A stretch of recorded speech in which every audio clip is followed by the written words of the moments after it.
Sporting, ça restera une de ces dates noires dans son histoire. Oui, ça malheureusement.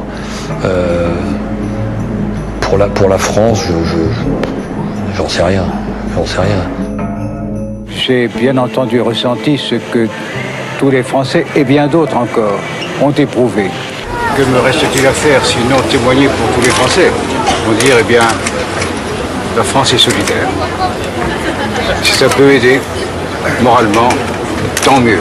À tous ces milliers de supporters présents, parce que ne serait-ce que quand nous sommes rentrés sur le terrain, il y a ces chants corses, tous ces supporters habillés aux couleurs du Sporting, c'était très émouvant. Et là, on a entendu les blessés, et puis on a vu aussi ces corps, et ça moi j'en tremble pas encore quand j'en parle, quoi, parce que cette date-là du 5 mai 92, c'est une date terrible qui marquera à jamais ma carrière d'arbitre, mais aussi ma vie d'homme, parce qu'effectivement après, quand vous entendez, quand vous voyez, vous apprenez à relativiser. Tous ces supporters, je vois cet enfant qui pleure, qui a son, et quand j'en parle encore, c'est difficile. Son père qui est à ses pieds, et qu'est-ce que vous voulez dire à cet instant? C'est terrible.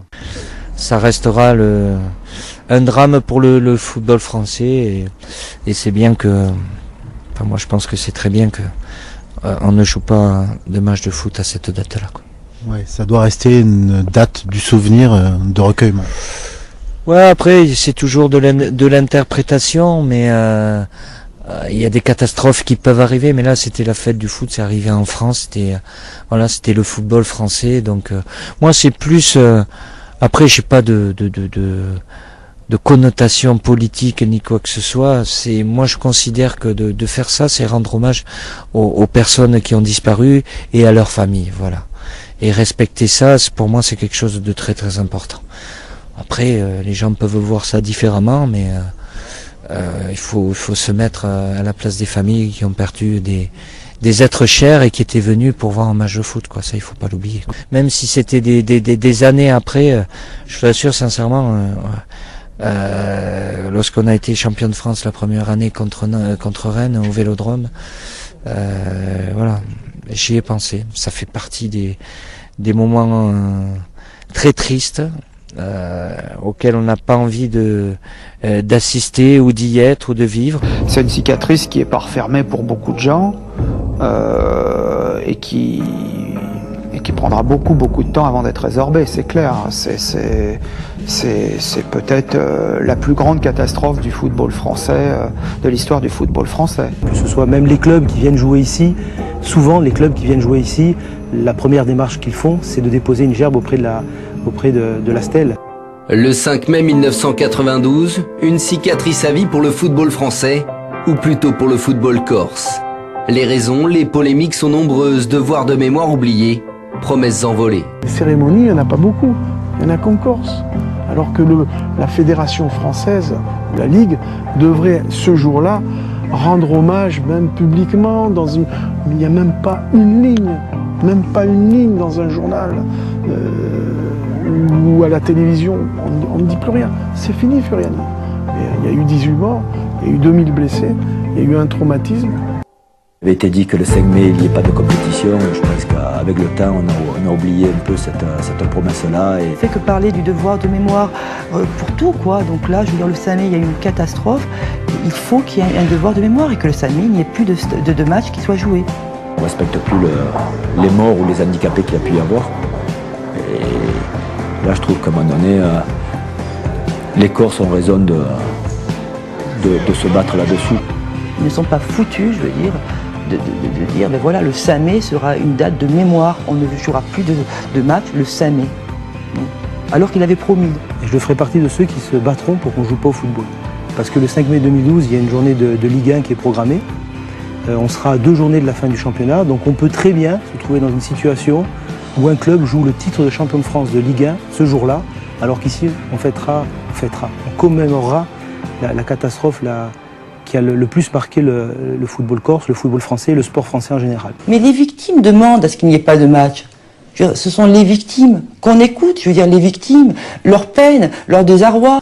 Donc pourquoi nous, on est en train de mendier une journée auprès de la Ligue et tous les autres pour avoir un petit peu de souvenirs des disparus et de cette tragédie. Je n'arrive pas à comprendre qu'on puisse encore pleurer, quoi. Voilà, Cédric avait 17 ans, c'est l'une des 2 plus jeunes victimes du drame de Furiani. Aujourd'hui, Gilbert sera devant la stèle en hommage aux 18 victimes, une stèle qu'il entretient presque religieusement depuis 20 ans.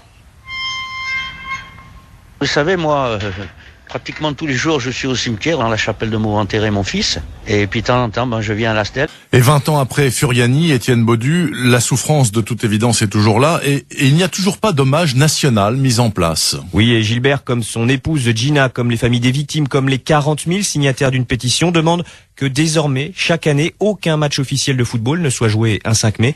Une exigence qui n'a toujours pas trouvé d'écho positif au sein des instances du football professionnel. Et puis ce matin, bien sûr, rue Bayard, on a une pensée très particulière pour la famille de Jean-Baptiste Dumas. Jean-Baptiste, bon, c'était un ami. Il était, il y a 20 ans, le correspondant d'RTL à Marseille, et il était à Furiani. Il a été grièvement blessé, et puis il est mort des suites de la tragédie. Ça nous touche énormément, et de voir qu'ici en Corse, on s'en souvient. On fait une belle cérémonie, c'est très important pour nous, les familles de victimes. Et justement, pour vous, les familles des victimes, pour vous, est-ce que ça avance assez vite, notamment par rapport au fait que le SAMé doit être un jour sans match, quelque année qu'il soit, pour vous, est-ce que ça avance assez vite ou est-ce qu'il faut encore aller plus vite? Pour nous, c'est vrai que c'est un peu difficile de voir que les instances du football français n'en prennent pas conscience, n'en prennent pas la mesure, parce que, je veux dire, le combat que mènent les sœurs Goudicel est un combat magnifique, mais normalement, elles auraient même pas dû avoir à le mener, parce que c'est quelque chose c'est une date qu'on aurait dû sacraliser d'office, mais bon, elles sont là, elles se battent et on les soutient dans le combat qu'elles mènent. Vous êtes sur le continent, comment essayez-vous de perpétuer le souvenir de cette catastrophe? Moi, j'en parle un peu autour de moi, j'ai fait signer la pétition à un bon nombre de mes amis, et voilà, c'est tout ce que je peux faire pour l'instant, et je vais voir avec Lauda et Josepha si je peux les aider par la suite. Demain, il n'y a pas de foot, donc les gens sauront pourquoi, ils se souviendront de cette difficulté. Je pense que ça fera encore du bien à la sécurité de se rappeler qu'il y a eu ce problème à Furiani. Moi, tout d'abord, je trouve, alors je le dis, je regarde, inadmissible que des gros cons, alors des gros, je vais rester poli, par rapport à ceux de la Fédé et puis tout ce qui entoure tout ça, de faire jouer des matchs le 5 mai.